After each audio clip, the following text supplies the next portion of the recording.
할렐루야. 아멘. 하나님께서 이 시간 저와 여러분 주시는 말씀은 구약성경 시편 128편 1절에서 6절까지의 말씀이 되겠습니다. 저랑 함께 봉독하는 말씀을 의지해서 교회는 큰 가정, 가정은 작은 교회라는 제목으로 은혜의 말씀을 함께 나누고자 합니다. 우리 제목만 한번 따라 하시겠습니다. 자막을 보시면서 따라 하셔야 돼요. 아니면 헷갈립니다. 교회는 큰 가정, 교회는 큰 가정, 가정은 작은 교회, 가정은 작은 교회, 가정은 작은 교회, 가정은 작은 교회, 교회는 큰 가정, 교회는 큰 가정. 할렐루야. 아멘.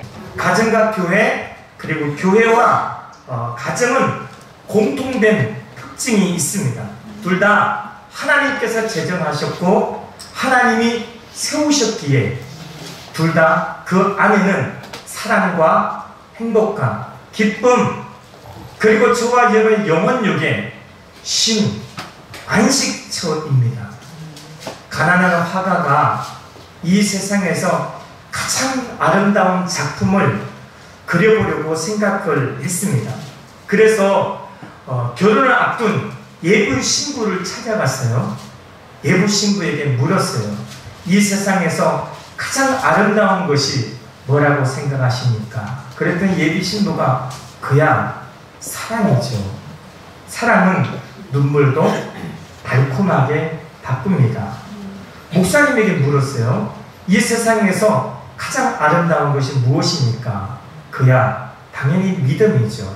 간절한 믿음은 세상의 그 어느 것과 비길 수가 없습니다. 군인에게 물었어요.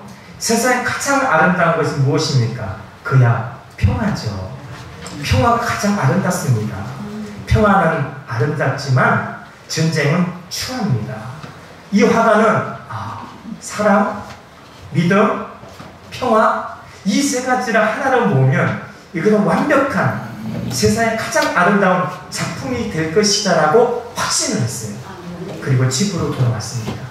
집으로 돌아왔는데 그 아버지를 맞이하는 그 자식들의 눈망울 속에 아버지를 향한 그 믿음을 발견했습니다. 그리고 그 안에 젖은 손길에서 사랑을 발견했고 낡아 빠진 그 침대에서 평화를 발견했어요. 그래서 이 가나안 화가는 세상에서 가장 아름다운 작품을 그렸습니다.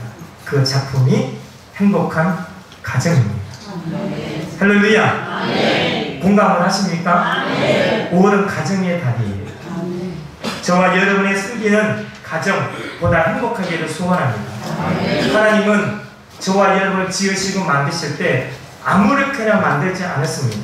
하나님은 저와 여러분을 창조하시고 만드실 때 하나님의 형상과 모양대로 최고의 걸작품 가장 아름다움으로 빚으시고 수고하시고 만드셨어요. 그렇다고 한다면 최고의 아름다운 걸작품이 머물고 있는 저와 여러분의 교회와 가정은 보다 행복하고 보다 기쁘고 보다 행복한 가정이 되어야 될 줄로 믿습니다. 기독교 윤리학자인 메스트는 이런 말을 했어요. 가정이 되어가는 대로 모든 것이 되어간다. 무슨 말일까요? 가정이 되어가는 대로 모든 것이 되어간다. 가정이 건강해야 교회가 건강하고 가정이 건강해야 사회도 건강하고 가정이 건강해야 내 삶이 건강하다는 것입니다. 그러나 오늘날 현대의 가정들은 건강하지 못합니다. 가정들이 상처를 받고 있습니다. 흔들리고 있습니다. 그래서 OECD 국가에서 이혼율이 1위입니다. 늘어난 이혼, 가출, 구타 그런 가정을 혼란스럽고 그런 불안정하게 이 시대는 만들어가고 있습니다.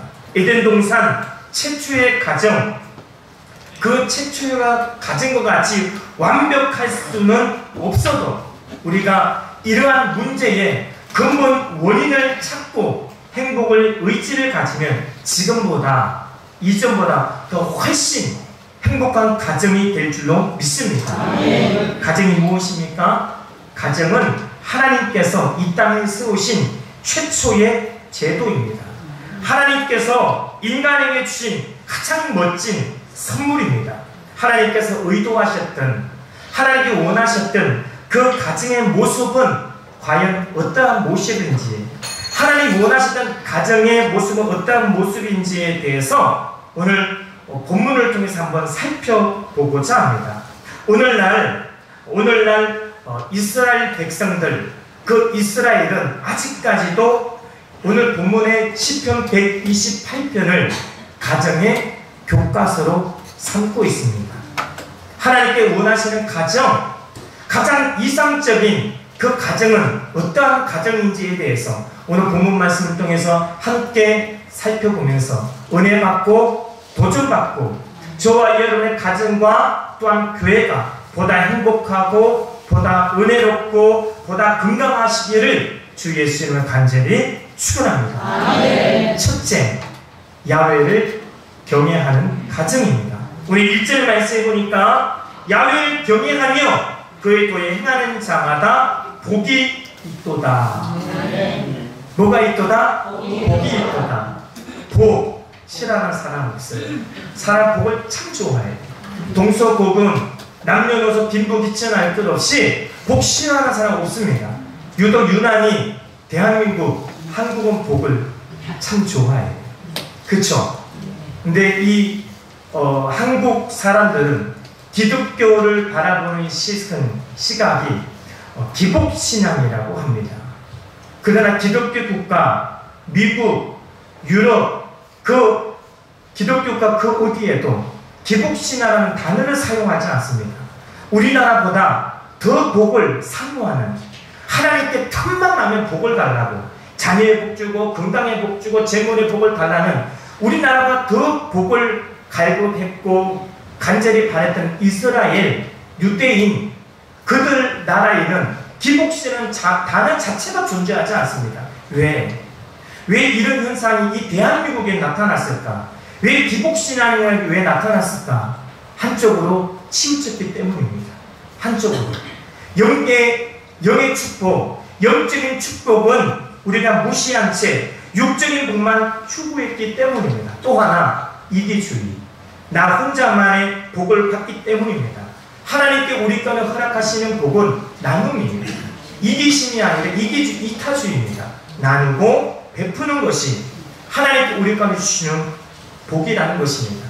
가정의 복은 한쪽으로 치우치면 복이 아니에요. 가정에 아무리 재물의 복을 받고 뭐니 해도 뭐니가 최고라고 재물을 아무리 많이 받아도 그 가정의 구성원 중에 건강을 잃어버리면 그 재물의 복은 복이라 할 수가 없습니다. 아무리 재물의 복을 받고 또 건강의 복을 받는다 할지라도 자녀가 방탕한 생활을 한다고 한다면 그 역시 복이라 할 수가 없어요. 재물의 복, 건강의 복, 자녀의 복, 영적인 복, 이 모든 것을 우리는 어우러져서 그것을 우리는 행복이라고 합니다. 이 행복, 성경에 말하는 이 복, 가정의 행복은 누가 주십니까? 하나님이 주십니다. 어떤 자에게 주신다고 오늘 본문을 말하고 있습니까? 야훼를 경외하는 자에게 얼마나 중요한지 오늘 본문에는 1절과 4절에 두 번 반복하면서 강조하고 있습니다. 미국의 유명한 교육학자 귀신엘은 이런 말을 했어요. 가정이야말로 가정이라는 말과 종교라는 말은 친척간이다 라는 말이 있어요.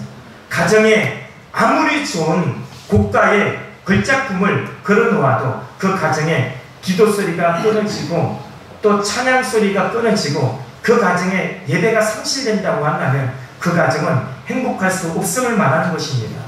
하나님을 두려워할 줄 모르는 가정, 하나님을 경외하는 신앙이 없는 가정, 그 가정은 행복할 수가 없습니다.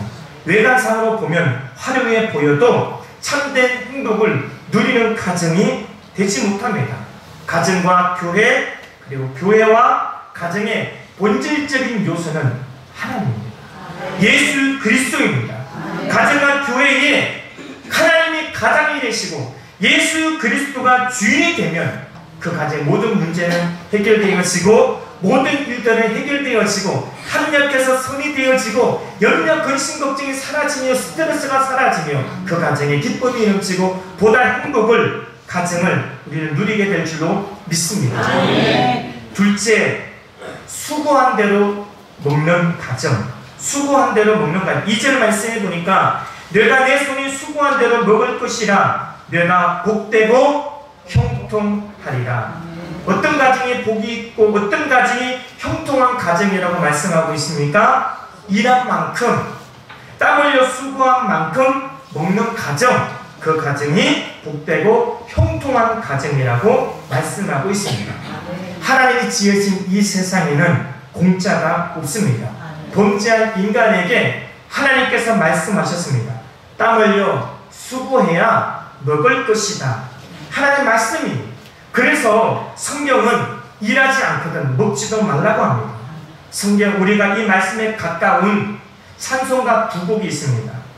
찬송가 580장 삼천리 반도 금수강산 하나님이 지으신 동산 후렴 부분에 보니까 이렇게 가사가 나와 있더라고요. 일하러 가세 일하러 가 삼천리 강산 위에 하나님 명령 받았으니 반도 강산에 일하러 가세. 할렐루야. 우리가 일하는 것은 하나님의 명령입니다. 일한 대로 우리는 먹고 마셔야 될 줄로 믿습니다. 왜요? 세상은 공짜가 없기 때문에. 찬송가 599장 사철의 봄바람 불어 일거 3절 가사에 보니까 이렇게 기록하고 있습니다. 아침과 저녁에 수고하여 다같이 일하는 5인 식구가 한 상에 둘러서 먹고 마셔 여기가 우리의 낙원이라. 할렐루야. 수고와 온 가족이 함께 땀 흘려 수고하고 일하고 한 상에 둘러서 먹고 마시는 그 가정, 그 가정이 행복한 가정, 그 가정이 형통한 가정, 그 가정을 바로 낙원이라고 하고 있습니다. 오늘 본문 2절 말씀에는 2절 말씀 속에 두 가지 영적인 의미가 있어요. 첫째는 일하지 않고 땀 흘려 수고하지 않고 얻은 소득은 결코 축복이 아니라는 사실입니다. 잠언서 20장 17절에 보니까 속이고 취한 식물은 맛이 좋은 듯하나 후에 그 입에 모래가 가득하게 되리라. 복은 일확천금의 소득으로 찾아지는 것이 아니라 끝에 가서 그런 일확천금의 복은 끝에 가서 허망하게 됩니다. 티끌모아 태산입니다. 조금씩 조금씩 성경은 작은 일에 충성하라고 말씀하고 있습니다. 오늘날 3D 직종, 3D 직종은 별로 인기가 없습니다. 힘들다고, 더럽다고, 남들이 알아주지 않는다고, 내 스타일이 구겨진다라고 그런 3D 직종은 쳐다도 보지 않습니다. 성경은 이런 자를 가리켜서 악하고 게으른 종이라고 말합니다. 누가복음 16장 10절에 지극히 작은 것에 충성된 자는 큰 것에도 충성되고 지극히 작은 것에 불의한 자는 큰 것에도 불의합니다. 누가복음 19장 17절에 주인이 이르되 잘하였도다 착하고 충성된 종이여 내가 지극히 작은 것에 충성하였으니 열골 권세를 차지하라 하고. 할렐루야. 우리는 작은 것에 감사하고 작은 것에 충성할 때 한 더 큰 것으로 더 큰 권세로 맡겨주신다는 것입니다. 교회에도 굳은 일을 마다하지 않고 솔선수범 많은 그런 분들이 많이 계십니다. 그분들은 누가 알아주지 않나요? 누가 알아주지 않는데도 불구하고 섬기는 일에 한결같습니다. 제가 이 말씀을 묵상하면서 마태복음 11장 28절에 분명히 예수님께서 우리에게 말씀하시기를 수고하고 무거운 짐진 자들아 다 내게로 오라 내가 너희를 어떻게? 쉬게 합니다. 쉬게 한다 그랬는데 왜 교회에서 일을 시키는 것일까? 왜 교회에서 일을 해야만 하는 것일까? 사실 의문이었어요. 그래서 말씀 묵상하면 나름대로 제가 기도했습니다. 하나님, 제 목회는 우리 성도들이 한 분이라도 와서 세상에서 무거운 짐을 가지고 와서 교회에 내려놓고 주님 발 앞에 십자가 앞에 내려놓고 예배와 기도, 찬양을 통해서 힐링되고 회복되는 것이 제 목회인데 철학인데 주님의 말씀인데 왜 교회에 와서도 일해야 됩니까? 그랬더니 이 초대교회 사도들의 삶을 하나님 머릿속에 그림을 그려주기 시작합니다. 그들의 삶은 주를 위한 일이 아니었습니다. 그 자체가 예배였습니다. 교회에서 하는 일은 일이 아닙니다. 세상의 일은 억지로 할 수 있어요. 그래서 얼마만큼 결과치를 낼 수가 있습니다. 그러나 교회에서의 일은 억지로가 안 돼요. 그건 손실입니다. 마이너스입니다. 그것은 일이 아니라 그 자체가 예배라는 것이죠. 교회에서 하는 모든 것은 예배입니다. 예배에서 뭐가 있습니까? 은혜가 있어요. 회복이 있고 힐링이 있고 치료가 있습니다. 이렇게 누가 알아주든 알아주지 않든 한결같은 마음으로 오직 주님을 향해 예배를 드린다고 한다면 그 섬기는 모든 손길 위에 하나님의 복의 복을 더하여 주실 줄로 믿습니다. 일하는 행복, 그 행복이야말로 섬기고 예배하는 행복, 그 행복이야말로 가장 정말 좋은 행복인 줄로 믿습니다.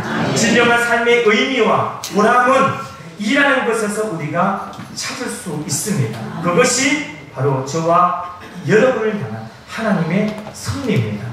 둘째 의미는 우리의 손이 수고해도 먹지 못하는 경우가 있다는 것을 암시해주고 있습니다.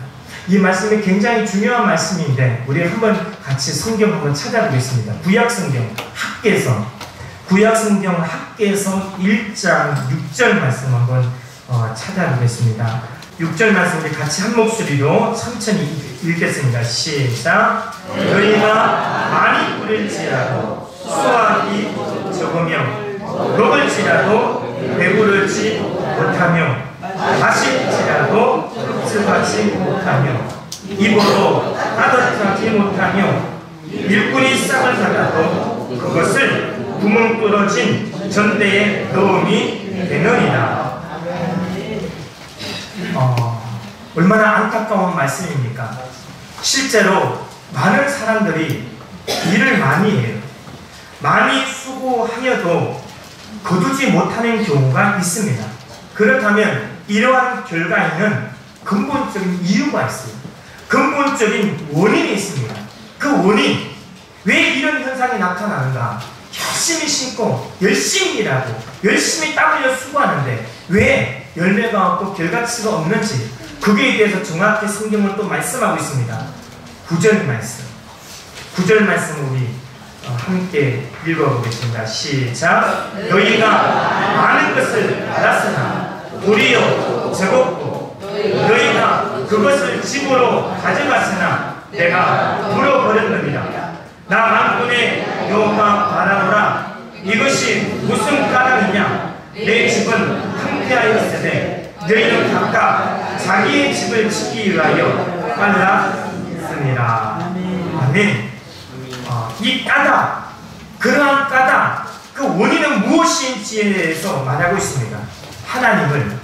바로 하나님을 외면했기 때문입니다.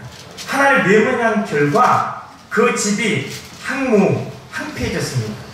여기서 내 집이 황폐하고 내 집이 황무했다는 그 내 집은 누구의 집입니까? 하나님, 아버지의 집을 가리킵니다. 자기의 집에 빨랐습니다 하는 그 자기의 집은 누구 집입니까? 내 집입니다. 아버지의 집은 비참하게 그리고 황폐하게 됐는데 그에 상관없이 내 집 챙기기에 급급했다는 것, 많이 뿌렸고 많이 심었고 열심히 일했는데 왜 만족감이 없는 것입니까? 하나님을 외면했기 때문에 내 아버지 집을 황무하게 했기 때문에 내 집만 챙겼기 때문에 그러한 것입니다. 하나님의 자녀는, 성도는 두 개의 가정을 섬겨야 하고 두 개의 교회를 섬겨야 합니다. 어느 한쪽으로 치우쳐도 되지 않습니다. 두 개의 교회, 두 개의 가정 섬길 때 하나님께서 저와 여러분의 모든 필요를 생각하고 계획했던 것보다 더 풍성하게 넘치도록 채워주실 줄로 믿습니다. 셋째, 결실한 포도나무 같은 아내가 있는 가정. 3절 말씀을 보면 우리가 함께 봉독했던 3절 말씀에 내 집 안방에 있는 내 아내는 결실한 포도나무 같으며, 역시 이 말씀에도 두 가지 영적 의미가 있습니다. 첫째는 아내의 능력을 평가하는 말씀이 아니라 하나님과 올바른 관계를 말하고 있습니다. 지혜로운 아내를 말하고 있어요. 한 농부가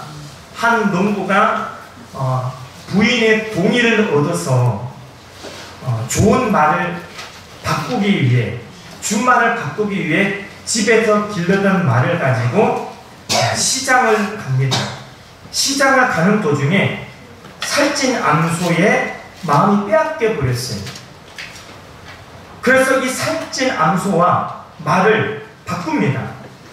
길을 가다 보니까 양이 있는 거예요. 그 암소를 양하고 바꿔. 그것도 양을 가지고 가다 보니까 또 거위가 있어요. 또 거위랑 또 바꿔요. 그리고 거위를 가지고 가다 보니까 이 볕이 이렇게 있는 수탉이 있는 거예요. 수탉이 또 바꿉니다. 아니, 의도했던 것은 지금 내가 집에서 기르는 볼품없는 말을 좀 더 좋은 준말로 바꾸기 위해서 시장으로 가는 도중에 세상에 막 바꾸는 거예요. 이렇게 결국에는 무엇과 바꿉니까? 결국은 썩은 사과자루, 다 썩어 빠진 사과자루와 이제 그 수탉을 바꿔요. 그러나서 이제 어두워졌습니다. 시장에 가서, 여관에 가서 먹는데 두 귀족을 만나게 돼요. 두 귀족과 이제 이야기를 하면서 제가 시장에 오면서 이런 일이 있었다라고 귀족에게 말을 하는 거죠. 그런데 귀족이 하는 말이, 당신 큰일 났어. 이제 집에 가면 쫓겨나. 당신 부인한테 쫓겨날 거지 분명해. 그랬더니 이 농부가 하는 말이, 절대로 그런 일이 없을 거라고 반박을 합니다. 내 아내는 분명히 나에게 박수치면서 잘했어, 참 잘했어 라고 칭찬해 줄 거라고 반박을 했어요. 그런 두 귀족이 말하는 거죠. 그러면 내기를 하자.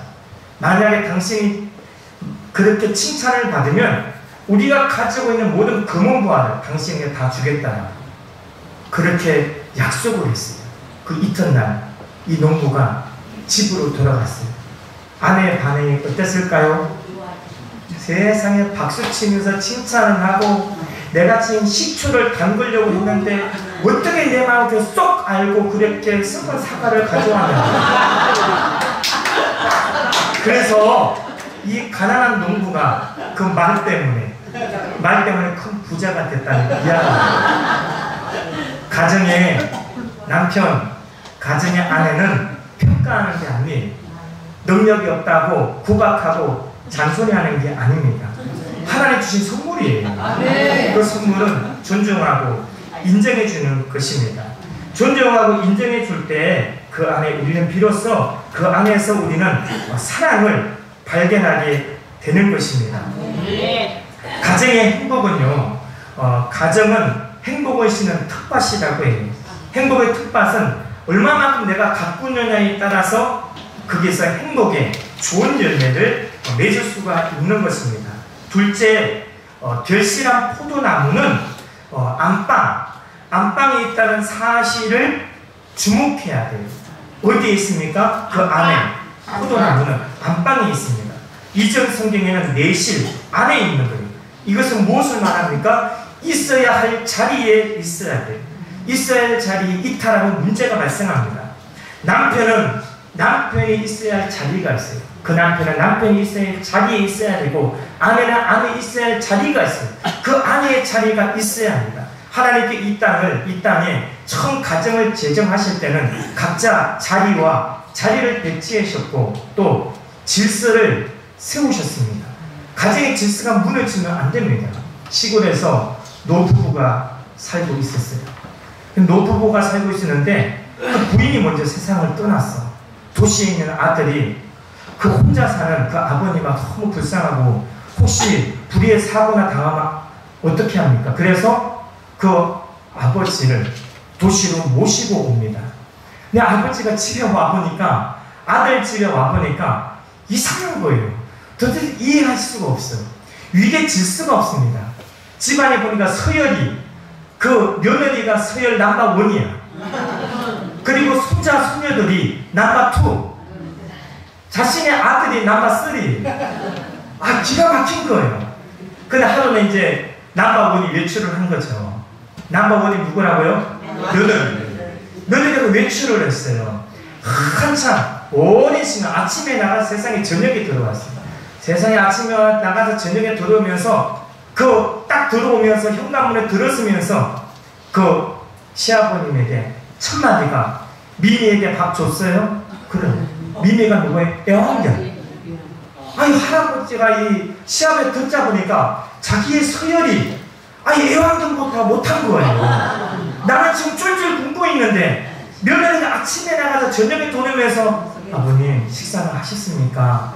진지는 드세요? 이렇게 물어볼 줄 알았는데 미미는 밥 챙겨주셨어요? 미미? 애완견? 예, 아버님이 열을 받았어요. 내가 도저히 이 도시에서 못 살겠다. 갔더니 그냥 답답하고 창살없는 가봉에서 더 이상 내가 여기서 못 살겠다. 그리고 편지를 쓰고 떠났습니다. 편지는 누구한테 썼을까? 아들에게 썼지. 아들이 뭐라고 편지를 썼겠어요? 사모야 잘 있거라. 오호는 간다. 그 사모가 누구예요? 아들. 오호가 누굽니까? 시아버지예요. 세상에 이런 질서, 가정에는 질서가 있는데 이 질서가 깨진 가정은 우리가 흔히 무슨 가정을 콩가루 집안이라고 하죠.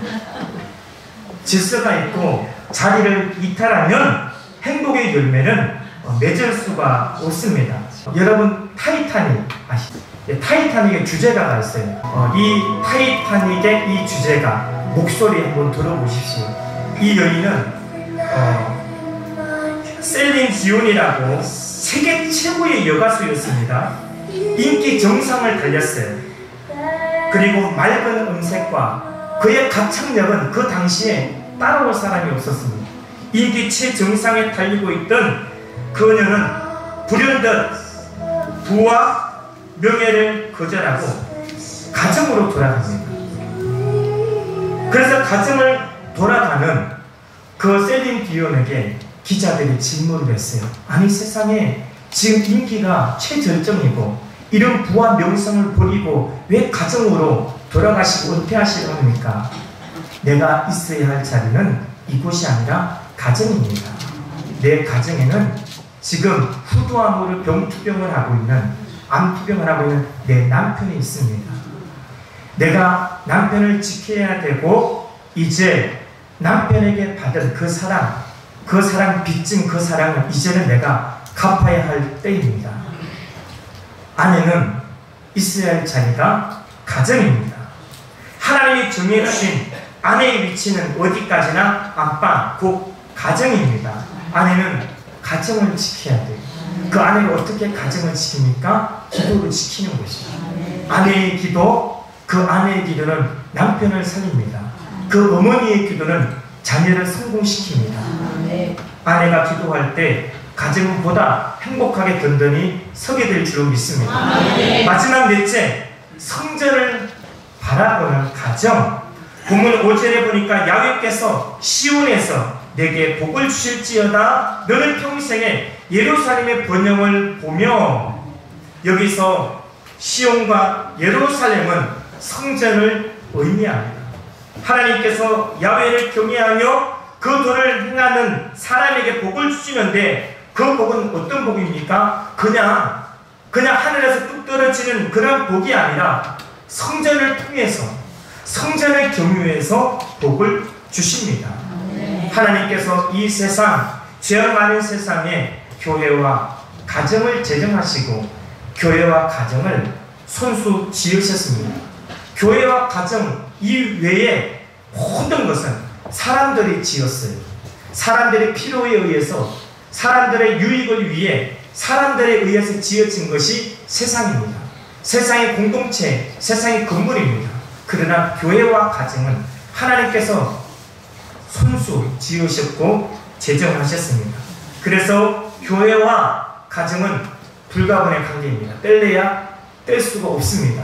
물고기가 물을 떠나서 살 수 없는 것처럼 교회와 가정은 하나가 되어야 되고 성도와 가정, 성도와 교회는 하나가 되어야 합니다. 그래서 이 세상에서 가장 아름다운 교회는 가정 같은 교회, 가장 아름다운 가정은 교회를 닮아가는 가정입니다.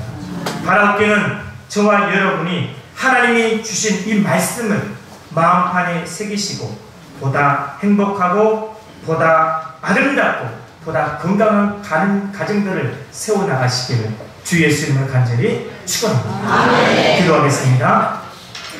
사랑과 은혜가 풍성하신 참 좋으신 주님, 우리 주님의 그 크신 은혜와 사랑을 감사합니다.